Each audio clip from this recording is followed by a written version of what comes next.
Assalamualaikum warahmatullahi wabarakatuh. How are you today? Baiklah anak-anak, hari ini kita akan kembali belajar tentang bahasa Inggris.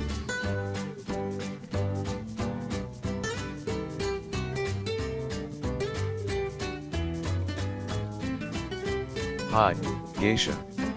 Did you dance yesterday? Hello Reno. Yes, I did. What do you think about my performance?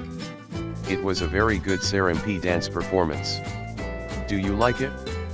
Yes, I like. Thanks Reno. You are welcome.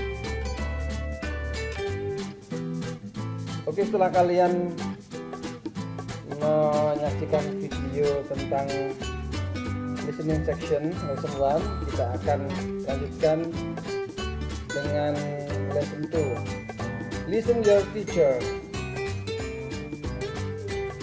Legong dance from Bali, Saman dance from Aceh, Piring dance from Minangkabau, Serimpi dance from Central Java, Merak dance from West Java, and the last Remo dance from East Java. Oke, selanjutnya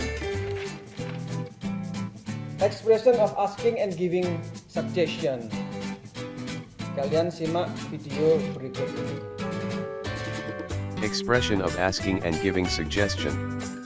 Asking suggestion. What should I do? Do you have any suggestion for me? Do you have any ideas? Can you tell me what should I do? Any idea? Giving suggestion. You should.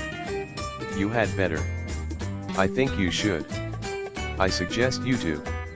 I recommend you to. Oke, itu saja anak-anak. Demikian pelajaran kita kali ini. Untuk lesson 3, coba kalian kerjakan. Untuk latihan saja, nggak usah dikumpulkan. Oke, sampai jumpa minggu depan. Assalamualaikum warahmatullahi wabarakatuh.